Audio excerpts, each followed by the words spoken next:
जो बेस्ट होता है ना वो हमेशा एंड में ही आता है, और वही चीज आज भी हम लोग देखने वाले। Hi friends, this is Raunak sir और मैं आप सबका स्वागत करता हूं आपके प्यारे प्लेटफॉर्म आलसी इंजीनियर पे। दोस्तों, आप सभी को पता है कि हम लोग numerical solution of algebraic and transcendental equations के बारे में बात कर रहे थे। 3 मेथड्स हम लोगों ने देखी है कि किस तरीके से अप्रोक्सीमेटली रूट्स फाइंड आउट किए जाते हैं। अब 3 मेथड्स होने के बाद, जैसे कि मैंने बोला, लास्ट मेथड जो कि सबसे एक्यूरेट और कम कॉम्प्लिकेटेड मानी जाती है वो है न्यूटन रैप्सन मेथड, जो हम लोग देखना चाहते हैं। अगर आप मुझे पूछो कि अरे सर जी बस एक सवाल ही पूछो इसके ऊपर जिसके 4 टाइप है, तो मैं हमेशा कोशिश करूंगा कि मैं आपको न्यूटन रैप्सन पे सवाल पूछूं, क्योंकि वो लेटेस्ट मेथड है और काफी एक्यूरेट आंसर देने की कोशिश करते हैं। तो रूट्स तो हम लोगों को वैसे भी फाइंड आउट करने हैं, तो आपको पता भी है कि सीसॉ हम लोगों ने काफी बार खेला है, तो इसी सीसॉ के ऊपर ये चीज वर्कआउट हो रही है, जैसे कि पहले भी दिखाया था दोस्तों आपको, और वही चीज मैं आपको वापस दिखाने की कोशिश करता हूं। Just have a look at it. ये देखो, ये जैसे कि मैंने बोला, अगर आपका ये ग्राफ है तो हम लोगों की हमेशा कोशिश रहती है इस पॉइंट को फाइंड आउट करने की जहां पे आपका ग्राफ जो है वो एक्स एक्सिस को काट देता है, राइट। अब इसको फाइंड आउट करने के लिए वी ऑल नो दैट कि यहाँ पे जो पॉइंट आएगा उसको बी कंसिडर किया जाएगा, यहाँ से जो पॉइंट आएगा उसको ए कंसिडर किया जाएगा, और फिर जाके इनके ऊपर काम किए जाएंगे। अब देखो ना, यहाँ पे एक वैल्यू जो आती है, जैसे कि एफ ऑफ ए जो है वो मुझे यहाँ पे नेगेटिव दिखाई देगी, एफ ऑफ बी जो है वो मुझे क्या दिखाई देगा, पॉजिटिव दिखाई देगा। तो पॉजिटिव और नेगेटिव के एग्जैक्ट बीच में कहीं ना कहीं आपका रूट होगा, ये अब तक पता आपको चल चुका है, राइट। अब प्रोसेस कैसी है भाई, किस तरीके से न्यूटन रैप्सन मेथड के लिए हम लोगों को आगे बढ़ना है, तो बस उसको ठीक से देख लेना। चलो मैं हेडिंग लिखता हूं न्यूटन रैप्सन, और आप जो है बहुत ध्यान से यहाँ पे चीजें करना। आपको करना क्या मैं बताता हूं, आपको फाइंड आउट करना है इन दोनों को, जैसे कि आपका ए और बी को आपको फाइंड आउट करना है। कर लिए? अब जैसे कि ए और बी फाइंड आउट कर लिए, तो उसके बाद आपने एक नया एलिमेंट इन्वेंट करना है इस केस में, जिसका नाम होगा एक्स नॉट। क्या होगा? X not. तो एक्स नॉट को आपने कैसे फाइंड आउट करना है? a प्लस बी बाई 2 करके। तो देखो, वापस रिपीट कर रहा हूं, ए और बी एक्चुअल अप्रोक्सीमेशन में यूज नहीं होंगे, ए और बी फाइंड किए जाएंगे और उनको यूज किया जाएगा एक्स नॉट को फाइंड आउट करने में। और एक्स नॉट एक बार कहा जाए तो आपके अप्रोक्सीमेशन शुरू हो गए, और अप्रोक्सीमेशन में x1 इज इक्वल टू आएगा x not minus F of x not upon यहाँ पे जो टर्म आएगी that will be F dash of x not. तो समझ में आ रहा है आपको किस तरीके से ये वैल्यूज जो है ये हम लोग वर्कआउट कर रहे हैं और अपने आंसर जो है वो लाने की पूरी कोशिश कर रहे हैं। सिमिलरली अब आप पूछोगे अरे सर जी एक काम करिए ना, आप x2 के बारे में बता दीजिए। तो क्या होना है? x1 minus F of x1 होगा, और यहाँ पे आपकी टर्म होगी F dash of x1 and so fourth. आपके सारे अप्रोक्सीमेशन आप यहाँ पे क्या कर सकते हो? फाइंड आउट कर सकते हो। Did you get my point? एक और इंपॉर्टेंट पार्ट भाई, इस केस में आपको डेरिवेटिव जरूर लगेगा। ये जो आपको डैश दिखाई दे रहा है ना, that is nothing but function का डेरिवेटिव। तो आपको फंक्शन के डेरिवेटिव्स भी आना जरूरी है। तो चलिए अब शुरुआत करते हैं न्यूटन रैप्सन मेथड के पहले सम के साथ। Did you get my point? A और बी जैसे हम लोग ट्रेडिशनल मेथड से पहले तीनों मेथड में फाइंड आउट कर चुके हैं, वही प्रोसेस से फाइंड आउट करेंगे। Then X naught, then x1, x2, और अपनी गाड़ी जो है वो तरीके से शुरू हो जाएगी। चलिए शुरुआत करते हैं। सबसे पहला sum, find a root by Newton Raphson method of equation दिए भाई x cube minus 3x plus 1 is equal to 0। I know calci आपके पास रहेगा ही रहेगा, और मेरे पास मेरे भी आंसर्स है, तो हम लोग इनका कॉम्बिनेशन करेंगे और देखते हैं कि फिर जो है आपका और मेरा आंसर मैच होता है और किस तरीके से होता है। तो चलिए, आपको पता है आपके सर शुरुआत कहाँ से करते हैं? हमेशा लिखते हैं हियर एफ ऑफ एक्स पहले तो जनरेट हो जाएगा, तो एफ ऑफ एक्स अंकल is equal to X cube minus 3x plus 1 आपका रेडी हो जाएगा। लिख दिए। अब देखो x की एक वैल्यू आपको पुटअप करनी है। पहले 0 पुटअप करके देखना, तो आपका आंसर आता है 1। ऐसे नहीं सर जी, ये देखो भाई, अब आया 1। फिर आप f ऑफ 1 पुटअप करके देखना, तो आएगा 1 का क्यूब माइनस 3 इंटू 1, और यहाँ पे हो जाएगा प्लस 1। तो ये आता है 1 माइनस 3 माइनस 2 प्लस 1 करोगे तो आपको कितना मिलेगा? -2 प्लस 1 से -1 मिल जाएगा। तो ये तो बात अब तय हो चुकी है कि यहाँ पे एक वैल्यू मेरी आ गई पॉजिटिव और दूसरी वैल्यू आ गई मेरी नेगेटिव। तो आपको पता है हमेशा मैं एक लाइनअप ड्रॉ करता हूँ, यहाँ पे 0 और यहाँ पे 1। 0 पे वैल्यू आ रही है 1 और यहाँ पे वैल्यू आ रही है -1। सो एक बात तो तय है कि आपका जो रूट है उसको लिखते हैं ना हम लोग, रूट लाइज बिटवीन 0 एंड क्या हो जाएगा 1। ये थे आपके ए और बी। कुछ याद आया? अब इसके बाद आपको आपके सर ने एक बहुत अच्छी चीज सिखाई थी। क्या चीज सिखाई थी? कि पहले गाड़ी से आप लोग पहले किसको फाइंड आउट करो? एक्स नॉट को फाइंड आउट करो। तो देखो, हेंस इमीडिएटली एक्स नॉट निकाल रहा हूं मैं, 0 + 1/2 कर रहा हूं, तो मुझे यहां पे एक्स नॉट की वैल्यूएशन मिल गई दोस्त। एक्स नॉट का आंसर जो मेरा आ चुका है that is nothing but 0.5। Are you guys really getting my point? अगर ये मेरा एक्स नॉट आ चुका है तो अब मैं जाऊंगा अप्रोक्सीमेशन के लिए। Please be with me. एक और बात आपने देखा, अगर आपको अप्रोक्सीमेशन यूज करना है तो सेटअप में आपको यहां पे एफ डैश वाली टर्म दिखाई देती है। तो क्यों ना हम लोग अभी इतना काम कर ही रहे तो लगे हाथों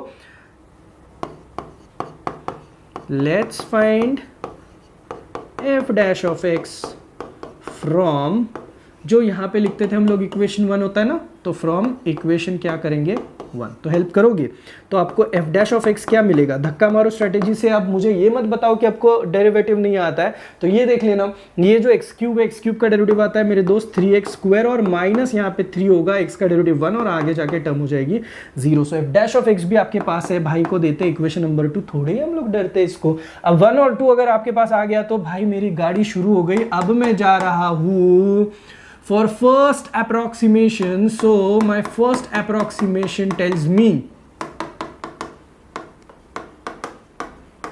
तो उसके लिए मेरा होना चाहिए x1 = x0, correct. f of x0 होगा और यहाँ पे f डैश ऑफ क्या हो जाएगा मेरे दोस्त? x0 हो जाएगा। करेक्ट लिखा है मैंने। अगर ये सब कुछ सही लिखा है तो रिप्लेसमेंट बता दो x1। अब मुझे x0 की जगह पे वैल्यू सब्स्टिट्यूट करनी पड़ेगी जो कि होगी 0.5। देन आपके फंक्शन, कौन सा फंक्शन है ये? तो यहाँ पे आप फटाफट वैल्यू डाल दीजिए। 0.5 का क्यूब होगा -3 × 0.5 होगा +1 हो जाएगा divided by F dash of की टर्म आपकी इक्वेशन 2 से दिखाई दे रही है। सो 3 × लिख दीजिएगा, 0.5 का स्क्वायर कर दीजिएगा, देन -3 लिख दीजिएगा और यहाँ तक आप लोग आए। अब आपको इसके सारे कैलकुलेशन खुद से करने पड़ेंगे। Just go for the calculation and just let me know कि आपका जो आंसर आएगा इस केस में वो किस तरीके से दिखाई देगा। My answer in this case comes out to be x1 का आंसर आता है 0.3333। सो ये आया मेरा x1। Are you guys really getting my point? कितना ईजी। देखो पहला अप्रोक्सीमेशन आपका आ भी चुका है। जैसे ही आपका फर्स्ट अप्रोक्सीमेशन आ चुका है, मैं आपको बता रहा हूं कोई फंक्शन में वैल्यू सब्स्टिट्यूट मत करो, ये बहुत बढ़िया है। अब आप जाओगे immediately you will be going for what? Second approximation. अब सेकंड अप्रोक्सीमेशन मेरे को क्या बताता है दोस्त? सेकेंड अप्रोक्सीमेशन टेल्स मी, क्या बताता है? x2 = क्या फॉर्मूला होगा? x1 - f of x1 upon यहाँ पे f डैश ऑफ क्या हो जाएगा? x1 हो जाएगा। Are you guys getting my point? अब आप मुझे बता दो कि इस केस में अगर मैं x2 = x1 की जगह पे जो वैल्यूएशन है वो सब्स्टिट्यूट करूँ, 0.3333 लिखा है मैंने तो लिख देता हूँ, minus sign as it is. बताओ आपके इस फंक्शन में इक्वेशन नंबर 1 में जहां जहां पे x है वहां पे डाल देंगे 0.3333। डू दिस कैलकुलेशंस केयरफुली दोस्त। -3 × वापस यहाँ पे 0.3333 होगा और यहाँ पे होगा +1 if I am not wrong, right. Divide होगा, डिवाइड होने के बाद f डैश वाले टर्म में भी यही कैलकुलेशंस होंगे। तो यहाँ पे आएगा 3, साथ में आएगा 0.3333 का स्क्वायर और साथ में आएगी टर्म -3। तो ये पूरा का पूरा कैलकुलेट होगा तो आपको कुछ x2 का आंसर दिखना शुरू हो जाएगा। And your answer for x2 here comes out to be 0.34721। 0.34721। मैं आपको बता रहा हूँ ना, एक बार कि आपकी गाड़ी शुरू हो गई ना, आप बिल्कुल रुको मत। जैसे ही आपका सेकंड वाला इटरेशन हो गया, आपको बोला क्या गया है अप टू 3 डेसिमल पॉइंट जाना है। तो अभी तो ये जो डेसिमल पॉइंट्स है ये मैच नहीं हो रहे, तो जहां पे मैच हो जाएंगे वहां पे हम लोग सम को काट देंगे। तो जाते अभी x3 के कैलकुलेशन के लिए, यानी कि थर्ड अप्रोक्सीमेशन के लिए। Just have a look at it. अब मैं जाऊंगा नंबर 3, ये रहेगा मेरा थर्ड अप्रोक्सीमेशन। तो चलो अभी मुझे फटाफट हेल्प करना है आपने। मैं वैल्यू सब्स्टिट्यूशंस भी कर लेता हूँ। थर्ड अप्रोक्सीमेशन के लिए x3 होगा will be x2 minus function of x2 और यहाँ पे हो जाएगा f dash of x2 if I am not wrong, correct. अब बता दो x2 का वैल्यूएशन। x2 की वैल्यू निकल चुकी है 0.34721। 0.34721 आए गए फंक्शन में 0.34721 ब्रैकेट क्यूब माइनस 3 × 0.34721 +1 हो जाएगा, करेक्ट। और तो और आपको पता है ये इक्वेशन 2 के हिसाब से 3 × 0.34721 का स्क्वायर -3 आ जाएगा। अब ये भाई साहब x3 वाले जब पूरे के पूरे कैलकुलेट हो जाएंगे तो x3 अंकल का जो आपको आंसर दिखाई देता है, that answer comes out to be 0.34729 again 0.34729। आप मुझे सच्ची बताना, आपका x2 का आंसर देख लो क्या आया है। x2 का आंसर हैज़ 0.34721 और आपका x3 का भी आंसर चेक करना 0.34729। इसका मतलब है अप टू 3 डेसिमल पॉइंट जो आपको बोला था, अप टू 3 डेसिमल पॉइंट, तो यहाँ पे भी 347 है और यहाँ पे भी आपको 0.347 है, तो आगे जाके ये चेंज होने के कोई चांसेस नहीं है। सो यहाँ पे मुझे दिखाई दे रहा है मेरा desired result, hence the desired approximate value, approximate root लिख देना, root is 0.34729 correct up to 3 decimal point please. चलो मुझे बता दो अभी किसी को कोई डाउट। एक डाउट मुझे आ रहा है, पता है कौन सा, कि सर इतनी जल्दी कैसे खत्म हुआ। मैंने बोला ना ये सबसे बेस्ट है, तो ये जल्दी खत्म होता है और आपको ना ज़्यादा कुछ परेशानी नहीं देता है। लेकिन डेरिवेटिव वाला जो पार्ट है ना, उसमें थोड़ा सा you have to be really careful about it. तो पहला टाइप इसका अगर आपको समझ में आया हो तो मैं इसका एक और टाइप आपको दिखाने की कोशिश करता हूँ। Will be very happy looking into this. देखो सम आपको दिखाई दे रहा होगा, सम में आपको बोला है what you have to find is root 12 find out करना है to 4 decimal places by Newton-Raphson method। Root 12 के लिए आपको आंसर निकालना है। अब ये आपका जैसे पॉलिनोमियल वाला इक्वेशन है, वैसे तो दिखाई नहीं दे रहा है, तो इसको कुछ बना सकते हैं क्या पॉलिनोमियल में? चलो बना देते हैं, हेल्प करो मुझे। यहाँ पे सबसे पहले तो आपने कोई भी किसी भी तरीके का आपको रूट हो, रेस टू 1/3 हो, रेस टू 1/5 हो, किसी को भी आप फाइंड आउट कर सकते हो। देखो वैसे तो कैलसी पे डायरेक्टली आंसर भी आएगा, क्रॉस चेक करना है तो कर सकते हो भाई, फिर भी लेट करते हैं x is equal to let's say root 12। अब मुझे बता दो कि x इज इक्वल टू कैसे लिखा जा सकता है। 12 रेस टू 1/2 होता है, राइट। अब स्क्वायरिंग बोथ द साइड्स करें, स्क्वायरिंग बोथ साइड्स अगर मैं करूं तो क्या आप मुझे बताओगे यहाँ पे क्या चीज होगी? X square is equal to कितना हो जाएगा भाई?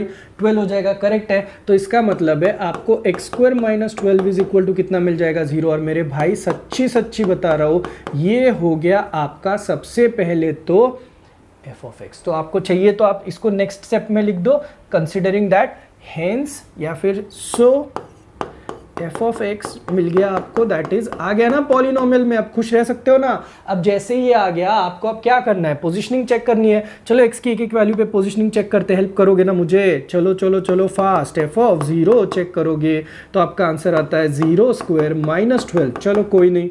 एफ ऑफ 1 चेक करोगे तो आपको आता है 1 स्क्वायर माइनस 12 यानी कि -11। एफ ऑफ 2 चेक करोगे तो आता है 4 माइनस 12 यानी कि -8। भाई साहब वैसे भी आपको पता है रूट 12 है तो 9 और 16 के बीच में यानी कि 3 और 4 के बीच में ही होगा जब अंडर रूट निकलेगा तो, राइट ना। 3 करोगे तो यहाँ पे 9 माइनस 12 आएगा यानी कि -3 आएगा, और 4 करोगे तो यहाँ पे 16 माइनस 12 यानी कि कितना आएगा?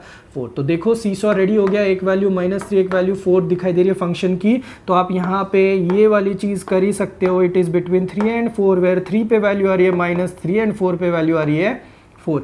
अब मुझे बता दो यहाँ तक के किसी को कोई डाउट? भाई चांस ही नहीं है, आपको यहाँ तक का डाउट आना ही नहीं चाहिए था किसी भी तरीके से।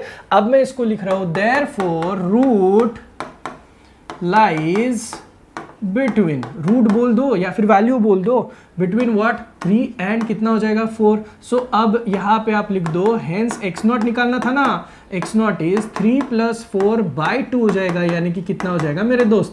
3.5। Are you guys really getting my point? इसी के साथ साथ let's solve F dash of X from 1। So मुझे बता दो फ्रॉम 1 मतलब ये।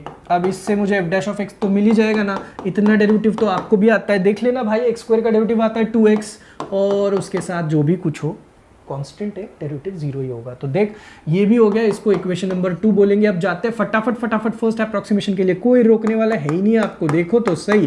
फर्स्ट अप्रोक्सीमेशन के लिए आप जब जाओगे तो आपको क्या मिलेगा, चलो फटाफट देखो। x1 इज इक्वल टू क्या होगा, x0 हमारे सर ने बोला है माइनस साइन डालो f ऑफ x0 और यहाँ पे f डैश ऑफ x0 आना चाहिए। फिर हमने इसको लिखने की कोशिश करी तो x0 की जगह पे आया मेरे दोस्त 3.5।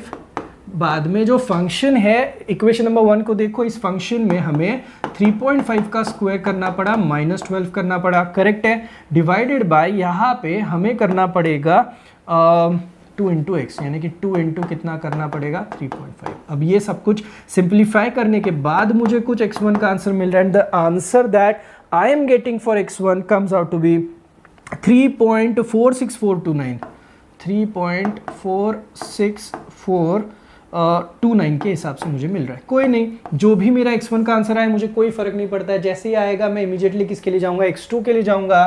तो सेकंड अप्रोक्सीमेशन के लिए जा रहा हूं दोस्त मेरे, please have a look at it. So the second approximation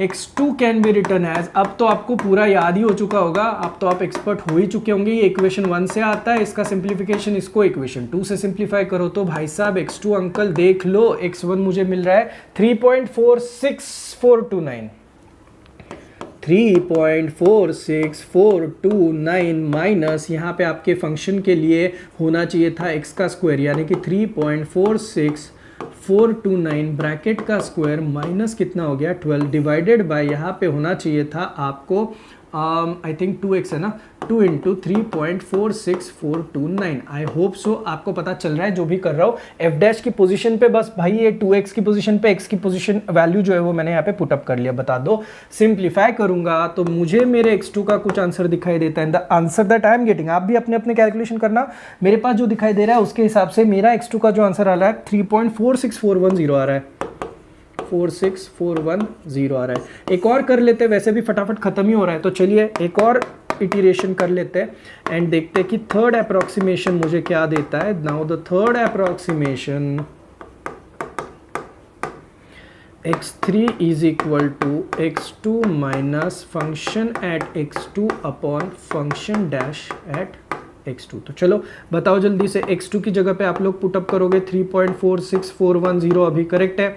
उसके बाद आपके फंक्शन में x स्क्वायर माइनस 12 आपका फंक्शन हो गया था, तो यहाँ पे 3.46410 ब्रैकेट का स्क्वायर माइनस 12 करोगे अपॉन यहाँ पे 2x है सिर्फ, 2 इंटू 3.46410 करोगे। तो ये सब कुछ जब सिंप्लीफाई करोगे तो x3 का कुछ ना कुछ आंसर ज़रूर आएगा और आपको x3 का जो आंसर दिखाई दे रहा है दैट इज़ 3.4640। चलो फटाफट एक काम करो ना, ट्राई करो कैल्सी पे ना इसका स्क्वायर करके देखो, you will almost approximately get what 12। तो आपको ये जो आंसर है इसके बाद आगे भी जाओगे तो मुझे नहीं लगता कि कोई चेंजेस होने वाले। So this is optimum answer जो कि फाइनल आंसर के हिसाब से आप इसको लिख सकते हो। सो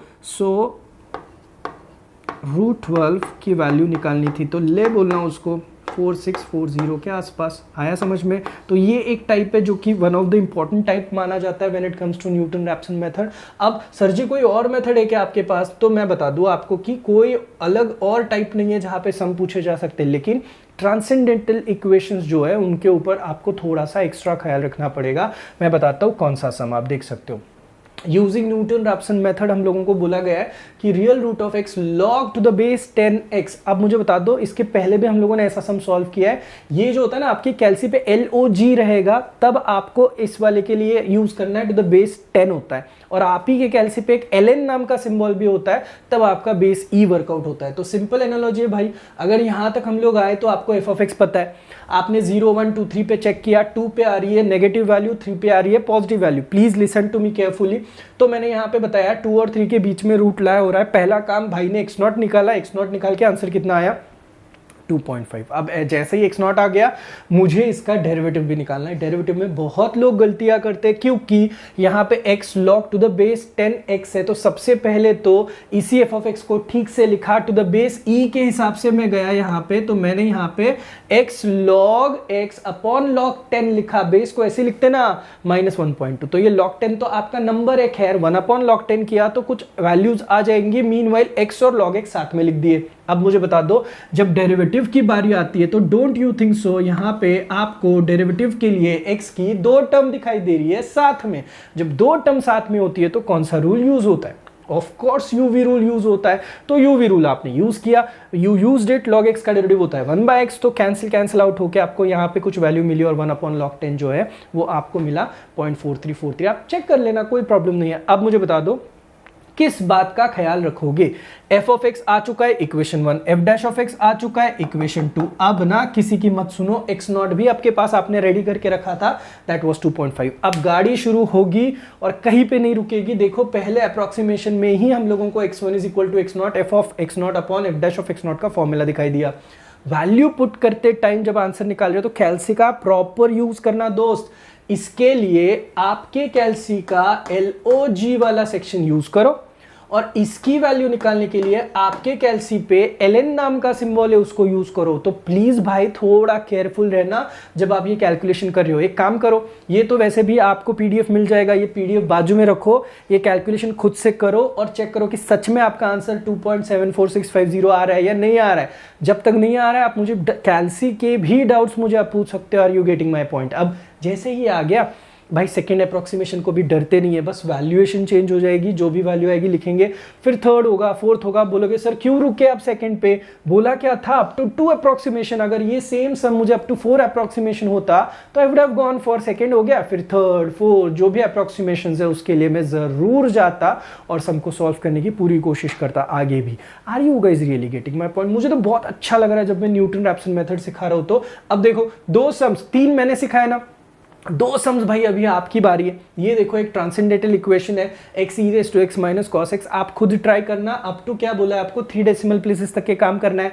मैं आपको बताऊं 2 या 3 अप्रोक्सीमेशन में सब सेट हो जाता है, आपको ज्यादा कुछ टेंशन लेने की जरूरत नहीं। आप शुरू तो करो, आपको स्टैंडर्ड प्रोसीजर तो पता ही है। अब एक 5 नंबर का सम भी मुझे बहुत अच्छा लगता है। क्यों? क्योंकि ये वाला सम और जो हम लोगों ने सबसे पहला वाला देखा था ना एक्स क्यूब वाला, सेम है। तो बस अलजेब्रिक इक्वेशन दुनिया की कोई भी आने दो भाई, न्यूटन-रैप्सन मेथड मतलब कि भाई हम लोग जीत रहे, पूरे के पूरे मार्क्स जो है वो जेब में भी जा रहे। तो कैल्सी का ऑप्टिमम यूज, x0 को फाइंड करना, डेरिवेटिव सही से फाइंड करना एंड एंड में फॉर्मूला सही से यूज करना। ये 4 चीजें अगर आपको सच्ची मुच्ची समझ में आई ना तो आई फील कि मुझे नहीं लगता है कि न्यूटन-रैप्सन के मार्क्स जो है कोई भी आपसे छीन सकता है। तो I can simply say that अब अलजेब्रिक इक्वेशन का न्यूमेरिकल सोल्यूशन, ट्रांसेंडेंटल इक्वेशंस का न्यूमेरिकल सोल्यूशन आप लोग 100% 100% चारों में से कोई भी मेथड आए। कौन सी मेथड थी? बाइसेक्शन थी, सीकेंड थी, रेगुलर फॉल्सी थी जिसको फॉल्स पोजिशनिंग भी बोला जाता है, एंड ये वाली मेथड न्यूटन-रैप्सन। तो I hope everything is done